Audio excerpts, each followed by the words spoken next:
Hi, I'm Anna. I'm Ben. We're AutoSave. Welcome to our Today channel. we're watching Jujutsu Kaisen Season 2, Episode 1. I am so excited for 3 reasons.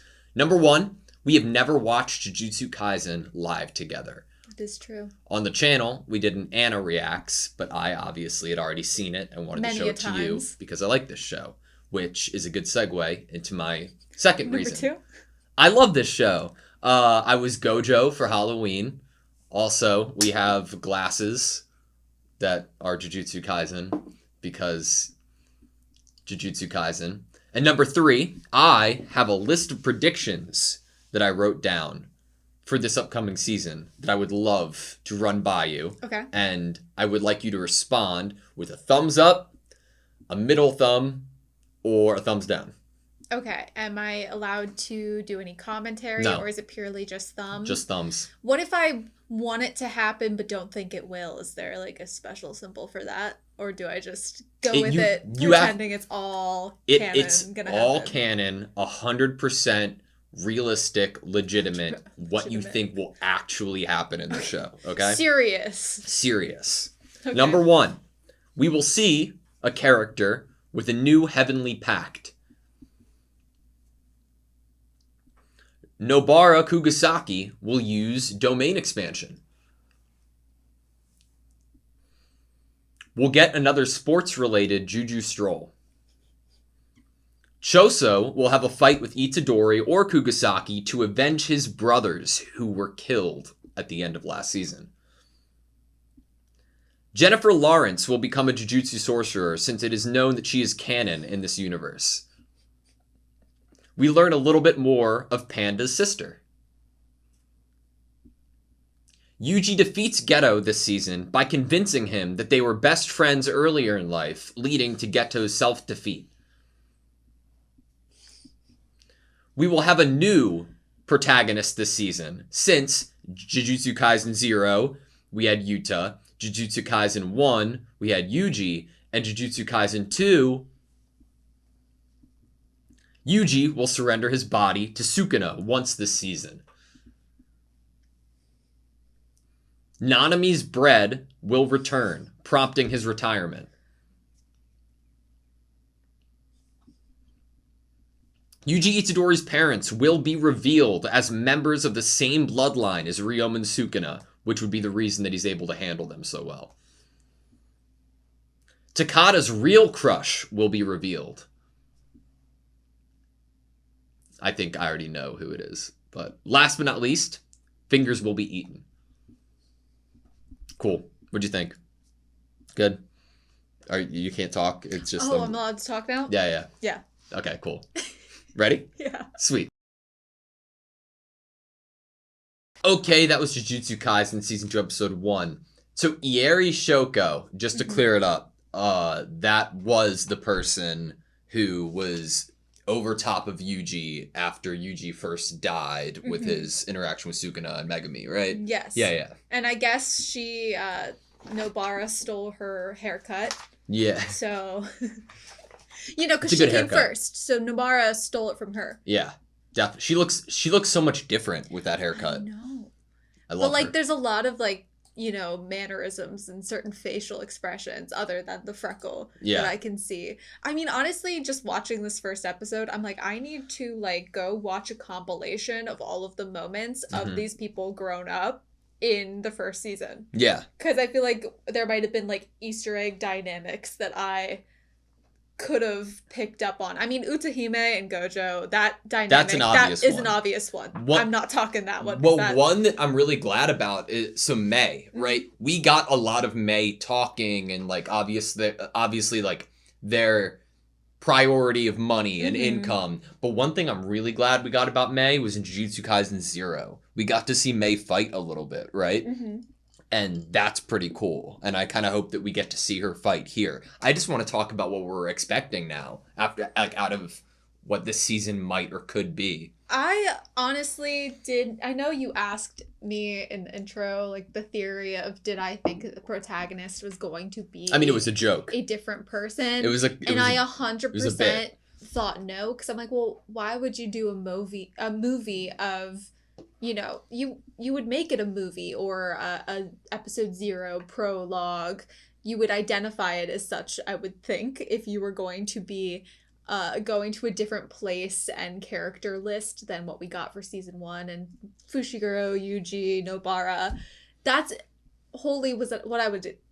Why am I my words I'm like, jumbling? Maybe because that episode also like confused me a bit. Like there was so many things coming at me that my mind is a little bit broken at the moment. That's and fair. Also like Jujutsu Kaisen is very lengthy in its language, and sometimes it can be hard to process all of the dialogue that you're reading at the same time that you're like. That's fair.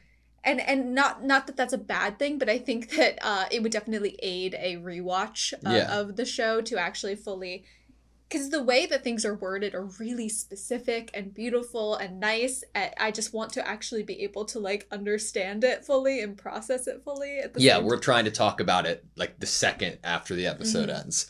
One thing that I'm like, so Yuta being the protagonist of a movie. First of all, that whole bit of it being a new protagonist, that was just stupid.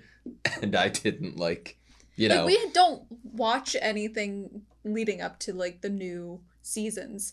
We haven't seen any trailers. Yeah, we haven't seen any trailers for this. We've avoided it. But I think that it's really interesting because it's not just like what they did with Yuta, right? That being a separate movie. This is... I was wrong in saying, oh, I was right, new protagonist, Gojo. I was wrong. I was right, new protagonist, Geto. I think that the fact that Geto is the antagonist in season 1 of Jujutsu Kaisen makes episode 1 of season 2 and the focus and opening of the episode with Geto so fucking compelling and interesting. As we started the episode, I still could have been fully convinced that this was a one-shot, one-episode flashback type situation.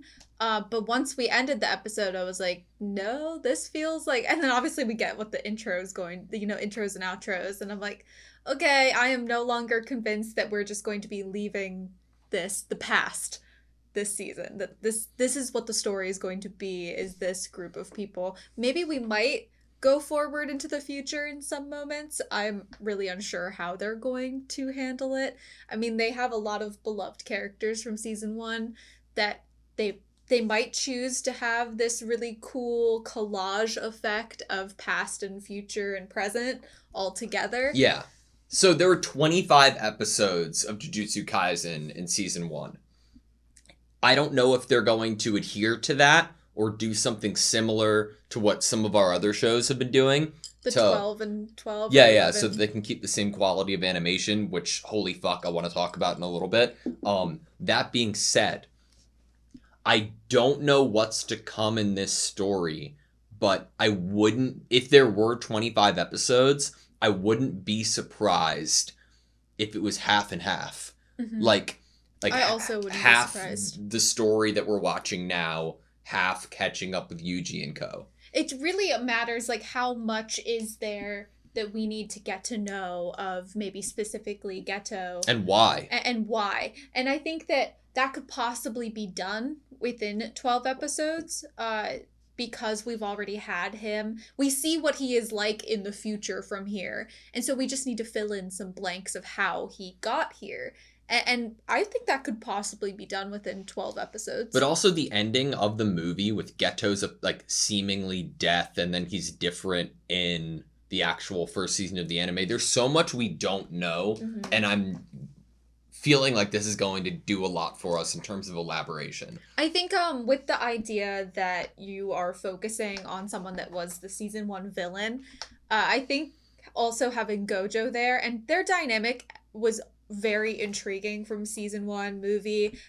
Everyone kind of noticed it, felt it, was a little bit like, okay, I can't wait to learn more information about this. I can't wait to What's a better way to learn more information about it than actually experiencing it rather than just going through flashbacks? And the viewer feels comfortable with this season 2, even though it's a separate protagonist technically than Yuji Itadori, because we have gotten to know Gojo's personality so well in season 1. And Utahime, and a little bit of Mei, and the principal, you know. Yeah, like you know this world already. The art style is so similar, and the vibe, the music that they use, the intros, the outros, everything is the same amount of immersive, even though you're following these characters when they're younger, and it's believable and it feels natural. I didn't feel like, oh wait, where's I only feel immersed in this world when it's the characters I've known for 25 episodes. But like one of the things that I noticed that really aided that for me was their presentation being so similar, and like it's almost like a formula to a certain degree, because it's like how they deliver information going into a setting, and then how they convey explanations when they add in that unsettling, eerie music, and it's characters that have already been established for us, but just in the future. Mm-hmm. It's like masterpiece. And fuck, the animation and the art was so fucking good. I cannot believe it. I think that it was really, really interesting, the choice of, they start out with having this spoken time of Geto. But right after that is done, they focus in on Utsuhime and not Gojo or Geto. And we have like quite a bit of time of walking through this cursed house, and that introduction of Geto and Gojo by them appearing and then getting disciplined because they didn't put up, any barriers or veils. I would not have even like expected that. I would have expected like right out the gate after Geto's, what he has to say. So to set up this season. Yeah. When do you think the opening of this episode takes place of Geto? Do you think that this is prior to them running into Utsuhime and Mei, or do you think this is later on? The action of what is happening, of him walking through the alleyway and then seeing Gojo on the street. Correct. My first thought was that it was the first day they met or saw each other, and they saw they were both in the uniforms. That's my first feeling of it, but yeah. I honestly have no clue. I think that it very well could be, but it also the way it wouldn't make sense with Geto already working on exercising curses. Yeah, and he was obviously already in the garb of a Jujutsu sorcerer, and then how, granted, Nobara was when she first arrived on the scene too, but it was more so like the stopping in place, an overhead shot of Gojo and Geto, that I was like, this could be like at any point during their relationship or friendship. Especially or hell, when we get their dynamic later on. It could be their first time meeting and them both recognizing that insane, immense power. Like for the sizing first time you up. Yeah, situation. Yeah. Or just I know that we're different than everybody else, which would relate to later in the episode when Gojo's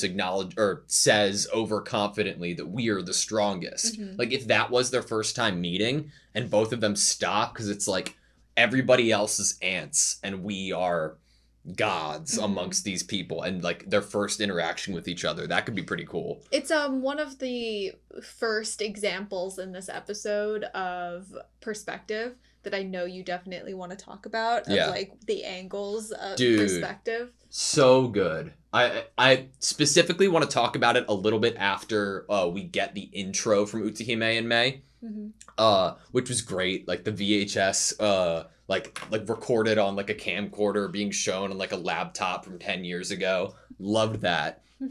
And that's what I was kind of alluding to in the formula aspect of it, because it reminds me so much of what we got going to the prison in season 1, And I think that it's a love letter to season 1, and it also makes me feel oh my god, this is it's Itadori and Fushiguro and Nobara are truly the next generation, and this kind of thing has been happening, That's the best kind of opener and start to a new season, is have it be, like you said, and I like the wordage, love letter to the first season, that you're not going to go over the top with your references or replays or flashbacks from the first season. You're not going to lean too heavily on that season and the animation from that season or the characters from that season. You're not going to lean too heavily on it. You're going to give the viewer a completely new experience in this world, but still have them feel a natural comfortability and a familiarity with what you're giving them. And I think that is what happened in this episode. I'm going to be doing it a couple times throughout this discussion. The art and animation in this show, in this episode, not even the show, because fuck that. If this was the first episode of a series, I'd be saying the same thing. Extraordinary. It's so unique, and it's blended together so well. In terms of like anime art style, Jujutsu Kaisen is honestly one of my favorites. There's something like very like angular and sharp, and I honestly think they all are like hot. This is the hottest art style of all of the animes that I've seen. I was like thinking like, oh, animation styles, like Toriyama art, how it was sharper, got a little rounder, hot. Like yeah. Definitely. And I agree. Feel very confident saying that. I don't feel like what I've just said is craziness. Panda, hot. Mechamaru, hot. Exactly. You get it. Yeah. Huh. I just didn't think about it that way before. You know? Now you have. Now I have. My life has changed for the better. Life. Yeah. Anyway, one of my first favorite shots of this episode, I was like, it's that fictional camera, right? Like where the perspective is coming from. We love talking about the camera. Yeah. It's so cool. It's when Utsuhime's looking at the doorknob, contemplating opening it. So amazing. And then, what was really great after that is when she starts to walk through the room, like through the doorway, and you get the hallway and the room. So I want to watch it play out right now. Okay. I have it pulled up because you can see the doorknob bottom right of frame, which is sweet. It is not where you would have expected to put this. You would expect a shot that was fully like, I mean, honestly, even though this is creative and interesting, I would have expected a shot of like a hand going toward a doorknob that is like center frame. Yeah. Not this like odd angle. There's so much empty space up in the right. Through my education, in my opinion, you have two ways of conveying rule of thirds. Intro to photography and art, beginners intro to photography and art, understanding what rules of thirds is, and then advanced playing around with that shit. Yeah. And that's what this is. Yeah. Like, it's so fucking awesome because the reason why it works so well, at least in my opinion, other than the obvious, is the background and the angles of the window frames going in the same direction that Utsuhime's body is leaning in, and then having something so straight and linear with no curve to it, like the doorknob intruding into that picture. It's just great. And like what? It's just like a non-consequential part for 5 seconds of I don't know. It's I love this show. I love this art. And then reaching for it. How she reaches for it, like how they show the hand come up. It's fucking good, dude. I am in love with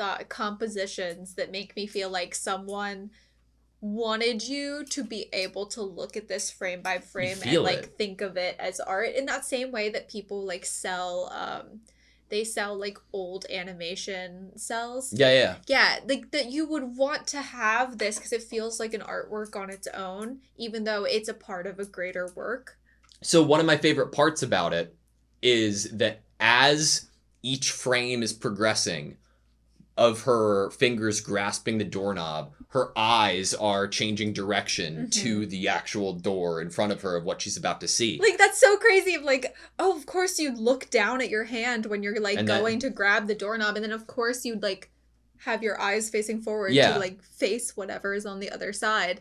Honestly, if I were trying to like draw this scene, I feel like I would have to like get an actual live reference of something, like videotape it the correct angle of someone like reaching onto a doorknob. It just feels so difficult. It's so to fucking me when cool. I watch it. I'm like, I don't even know how I would have even guessed. From my imagination, I could not have so easily called upon, what it would actually look like to reach your hand like so, that. What I'm about to say is going to age horribly, but this, at the moment, is my reason for why AI art could never imitate human art. Because if you were, like, into the realm at the moment right now, the worst AI art is at replicating human art is hands and appendages, right? Yeah. It wishes. That's how you can tell a lot of the time. It's like, so let me check the fucking hands cool. first. And then the going behind her to opening the door, the blending with 3D is so fucking good. And then opening up to see a reflection,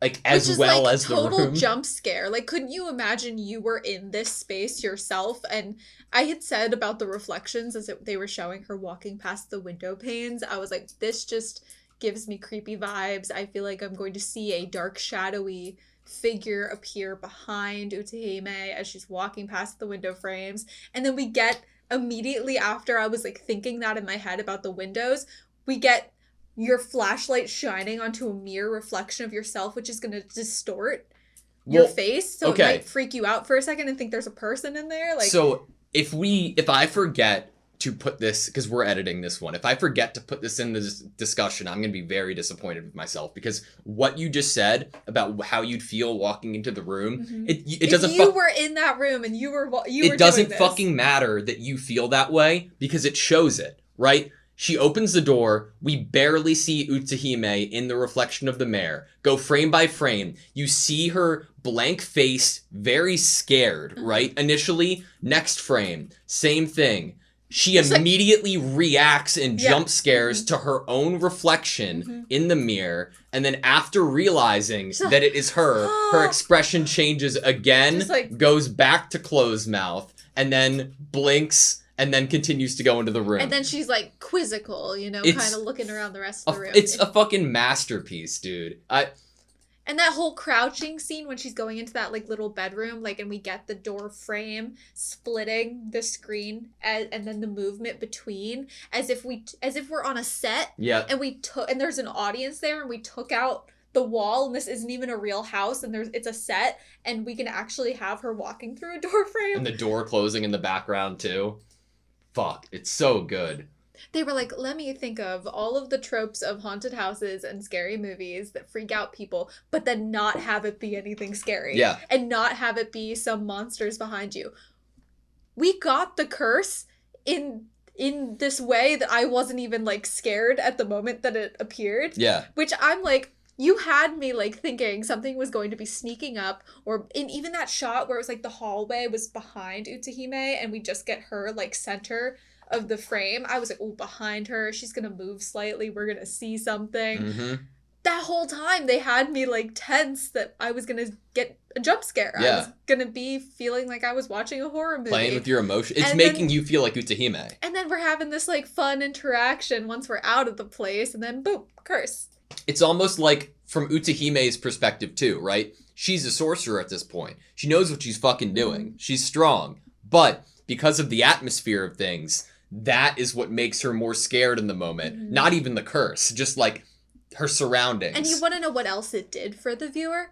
Made us feel, if it made us feel not scared when the curse appeared, it's because they could so easily exercise the curse. Yep. The curse isn't actually a threat to these. That's what it's showing us, how strong these individuals are. And that, yes, we were scared all throughout these like tropes of a haunted house horror movie. But like once the curse actually appeared, it's like, but these people are really freaking strong. Yeah. And I think that was a really nice choice. Yeah. And it happened so quick, right? With like Geto and Gojo. It was so like, oh, these people are fucking strong. You had nothing to worry about. Yeah. Once they stepped on, you know, even May being there, nothing to worry about.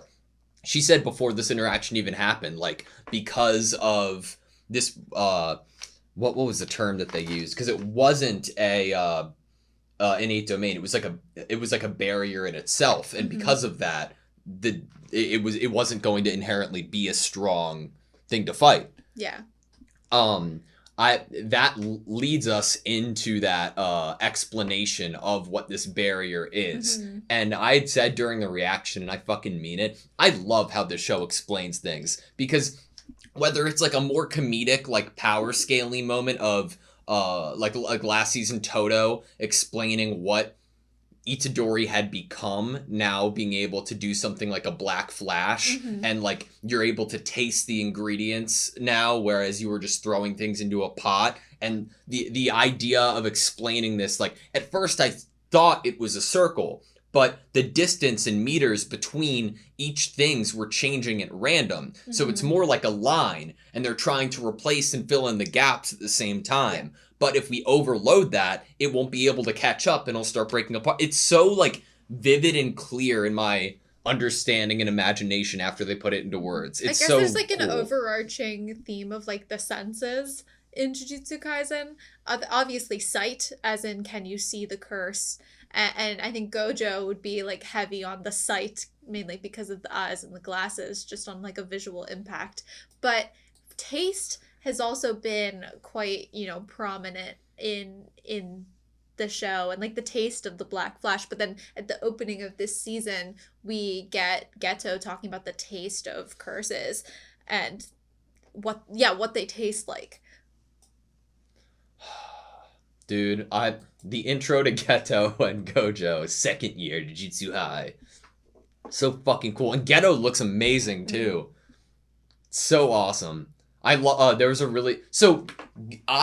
am so intrigued to see character development potentially of Gojo this season, because how he talks is markedly different than in season 1. Not like he's completely changed, but the use of his language and wisdom in season 1, specifically what I have in mind is what he was telling Megumi in terms of trying to not put everything on the line and like be selfish a little bit. It seems like he's the same Gojo that we're seeing here, but more reserved and like more in control of that cockiness and like of that like explosiveness. Like he has it more in control in season 1 of Jujutsu Kaisen than as he was as a second year seemingly. And I wonder if we're going to see the reasons why that came to be. It's almost like I feel like when Geto was talking to him on the phone, he was like, you should be like yeah, you're strong, but you should be like a little more humble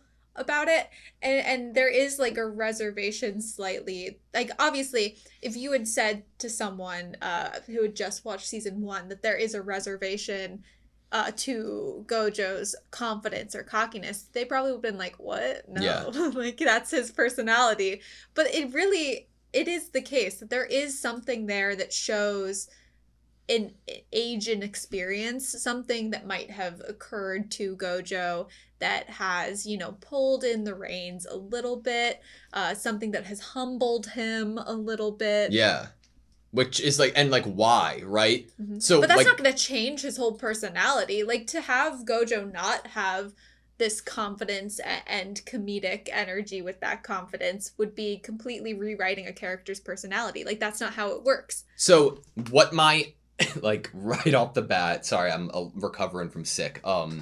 Right off the bat, what my initial like thought would be if for an overconfident character to be more reserved with that overconfidence is the sense of loss, right? If that overconfidence caused you to lose something. And I'm wondering if we will see what that, if there is, right? They're presumptions, but like it seems like somewhat of a significant change, right? And like the polar opposite of that conversation being Geto, like or later in the episode of Gojo being like, we're the strongest, and Geto being like, you got to work on that overconfidence, bro. You know, makes me, I'm like, what the fuck's to come? So I pulled up 2 screenshots. So little backstory. We've mentioned him on the channel a few times, but one of my best friends growing up, Noah, he and I loved Jujutsu Kaisen season 1. He has a tattoo of the, I don't know how else to describe it, the simple face. Oh yeah. Itadori's like simple manga face, right? And they gave those to us in season 1. In this episode of season 2, I've been like contemplating if I wanted to get a tattoo of a character in its own regard, right? Yeah. I think I want Geto's. So we have Gojo's here at timestamp 1327, But then at timestamp 1354, we get Ghettos, which is arguably better, which is amazing. It's so cute. Look at it. It's amazing. I love his like little body. It's amazing. It's like all the details. There's like serious dialogue going on right now, and they're just like having fun, you know? I like that mix. I mean, some people, it might be like for certain people and not for others to have fun with facial expressions or characters drawn in a looser or more specifically cute style, even if there is a serious moment. I like it. I don't think it breaks my immersion or breaks what's happening. If anything, it actually makes them feel more real to me when they have moments like that. Like they actually feel like real people who you want to know what you want to know what it absolutely is? It is nothing but talent and appreciation of how good the character designer of the series is. So, for example, if you imagine Sonic or Mario, okay, versus a character, I assume you don't know what Knack is. It's a video game. No. But so if you imagine Sonic or Mario, regardless of the skill level of the artist, if it's a 2-year-old drawing it or like a 20-year-old drawing it, and you'll 9 times out of 10 be able to tell what they're trying to draw or what they are drawing is Sonic or Mario. And that is nothing but a compliment to the character designer of those characters, right? Because regardless of how you draw them, they are identifiable enough to be able to know that they're Sonic and Mario. It's the same fucking thing. It's the same thing with I mean, like Gojo specifically, with both the glasses and the blindfold. Yeah. Like, it's amazing. I love it. It's so good. And then it like when you have this very like crisp way that it's drawn normally, I think that it makes them feel like full and actual people, and I appreciate it. I agree. It does not take me out of it at all. I loved the basketball sequence of Gojo and Geto a lot. I think my favorite part of it was what's her name? I am blanking on it because I'm so excited about this episode. Shoko? Yeah, Shoko's like trying on Gojo's glasses. Yeah, it was amazing. It's like it just like the camaraderie of the big threes in this show, regardless of which class they are in. I've always thought that the relationship and friendship between Megumi, Nobara, and Yuji was honestly probably one of my favorites out of like if you were gonna go the threes. I really love their dynamic. I mean, specifically when Megumi and Nobara find that like Yuji's still alive. Yeah. Like their reaction to that and how they felt over that. Like I really love that friendship that is built between them. Yeah. We get that obviously like Panda, Maki, Toge too. They have a really great 3 dynamic as well. And Yuta technically, right? Oh yeah. Do you think we're gonna see if we get into where we ended season 1 at, do you think we'll get Yuta's involvement going forward? I want it purely to service my desires, is that I would want that. Yeah. I would want to see, I mean, I thought the movie was great. I really enjoy Yuta's character and specifically the things that Yuta can do and the curse, you know, I liked all of that so much that I would just to service my desire want it to be here. If it doesn't narratively fit, then I wouldn't want it. But I want it. If it does fit, please give it to me. Yeah. We did watch Jujutsu Kaisen 0 on the channel, but we were copyright striked for it. So we have it on our Patreon. We might try to re-upload it there, like just the reaction for for anybody to watch. Just heads up if, you know, you were curious to watch it. But we are leading into that revelation from the future principal, right? I don't think he's the principal now. I could be wrong. I'm gonna miss it. No, they made a joke of like one day he's gonna be principal, and someone else said like Gojo don't make jokes like that. Or something like that. And through that we get we've heard Tengen before and Tengen's barrier before, but now we get a lot more actual knowledge about what this is. So and also like a weird moral feeling from this whole discussion as well. Yeah, because you have Tengen and his ability to be immortal, but that does not stop his aging. If he continued in his immortality, he would evolve into somebody with no, what was it? He would evolve out of humanity. No will. With no will. Yes. Yeah, he wouldn't have Tengen's will any longer. He wouldn't be Tengen anymore. Yeah. Basically. He would be like this almost like other being, this godly being. Yeah, so he every 500 years needs to find a star plasma vessel. Yes. In order Which I feel weird about. Yeah. Because the obvious weirdness is like, do they have a choice? Has Jujutsu Society deemed that one human's sacrifice every 500 years is worth those 500 years of protection of Jujutsu sorcerers so that they're able to maintain their jobs and protect people? And that is a question that I am nervous about answering this season, because if I could imagine that being the route we go. I think that is also a good imagining of the route we go with the conversation that Gojo and Geto had right before learning this mission that they were going to have. They were talking about morality and saving the weak and things of that nature. Yes, you're right. But also think about what Gojo's done in season 1 in regards to Itadori. Like, sure, he has the, okay, if anything goes wrong, I will kill you. But at the same time, the thought of other Jujutsu sorcerers interfering with that kind of decision he's made, he has no reluctance in using his power to wipe out the entire establishment. He's very based protective. On his opinion, or like based on what he thinks is right. It does open the door to thought of this going wrong or not going in Gojo, whatever his favor is at the end of the day, whatever he feels like should be what happens with, I'm going to say, this girl, this vessel specifically.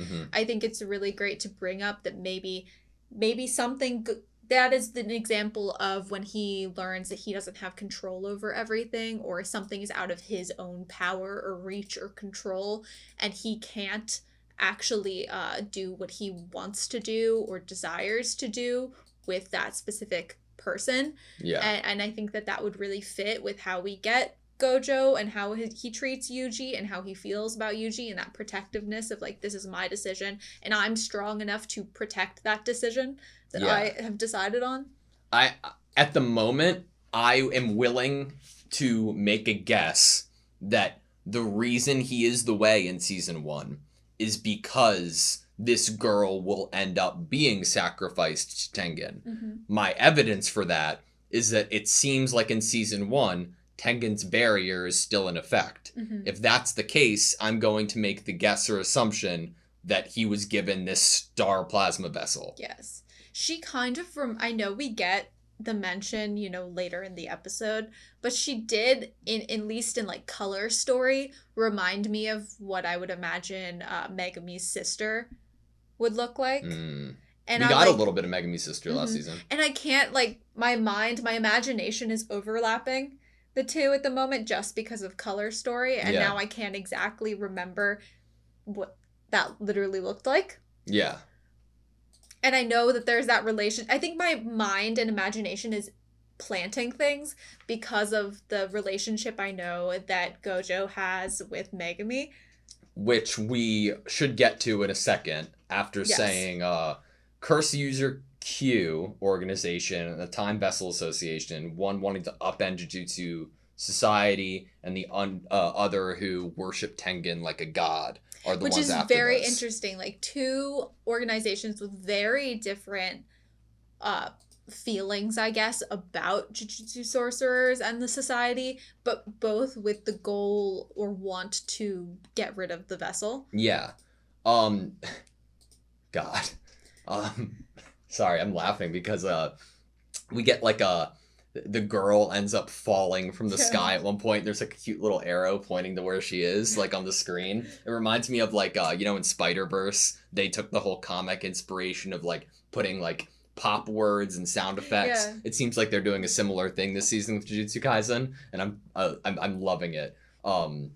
You just see her in the background falling from the sky. Yeah, and it's there's just an a arrow. blue Yeah, little arrow. I really do like that. And yeah, the little like Speech reaction bubble. from Gojo. God, the animation is so fucking cool when Geto breaks out that window and starts falling down the building, and you can see the building scale just being traversed while Geto's falling still. So I don't know cool. much about jumping out of windows, but when he puts the squids in the window, is that to initially break the window so that his body doesn't do the brunt of the I like believe breakage so. Yeah. and damage to it? I think so. It Okay, because I feel like that would pressure. avoid some like bruises. Yeah, I agree. God, it does give you like an idea of how strong Geto is here already, right? Like we already know how strong Gojo is, and I think that it was a nice choice to give us mainly Geto in action and then Gojo just being all talk in this episode. Yeah. Like we've already seen, and honestly, probably some of the best, most rewatched episodes of season 1 were like, domain of Gojo. Yeah. And everyone knows that Gojo is incredibly strong and incredibly impressive, and I really like that they had him just be like confident, cocky, mainly all talk this episode. Like he doesn't actually get into any action, and they have Geto do the action. That was a nice choice. I agree with you. It lets us see a little bit more, and that's why I kind of went back on my like Gojo's the main character, because like I like seeing a little bit of Geto. Okay, last thing I want to talk about.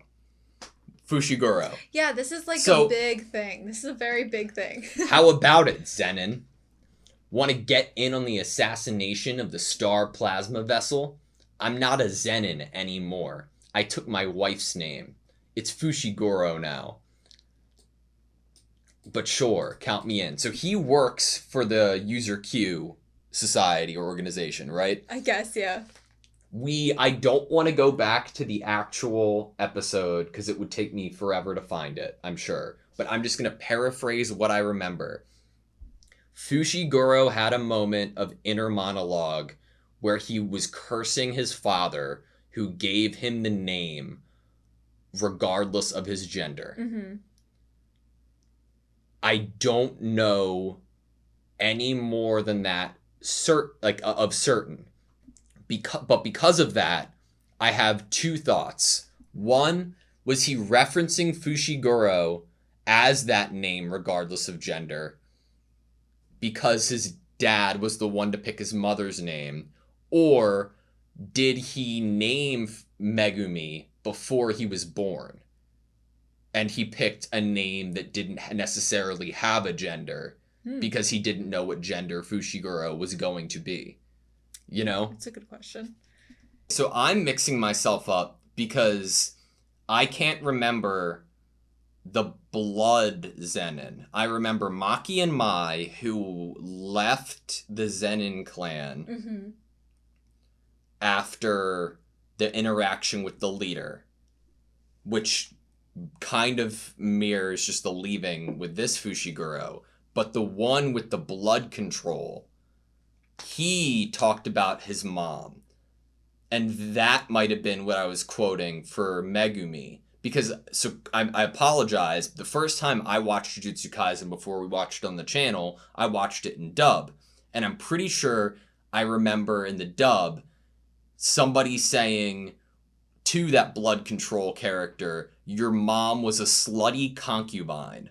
And because of that, how fucking specific that language is, I remember that. So that might have been what I was suggesting with the cursing of the parents. I wish I could go back to that fight between the Fushiguro and why are we blanking on his name? Yeah. Why did is it start with like K? Why does Cabo sound familiar to me? I don't know. I don't know what it is. Need to figure it out. But that scene where they're fighting in the hallway at like the end of season 1, I feel like they talked about it or they referenced each other's like parents or mothers to each other. 19, I think, of season 1 when we get Fushiguro's elephant like being unveiled, and that was the battle that was the one who talked about his mom. So I think I might have gotten, I don't know. I don't know. You don't know? No. We don't know anything. When Fushiguro is smiling at the end of this episode, this reminds me of when Megumi uses his domain expansion in episode 24 of season 1, and he remembers what Gojo says about like be a little selfish sometimes, and then he like breaks and smiles like we've never seen him do before. That is one of my favorite like moments of like, it's so unhinged and awesome, that smile that is on his face. Yeah. All right. I think that's all I have. My brain feels like it is exploding. Yeah. Mm-hmm. This world in itself is beautiful and awesome, but also it can be a little hard for me to understand completely or process completely. I feel like I would need to definitely, rewatch and like to be able to gather everything, like every bit of understanding of the power systems and the curses. That's fair. I'm kind of in a similar boat, even though I've watched it twice. Third time's a charm. Yeah? Yeah. All right. You good? Mm-hmm. Thank you guys so much for watching this video. Please like, comment, and subscribe, and we hope to see you next time.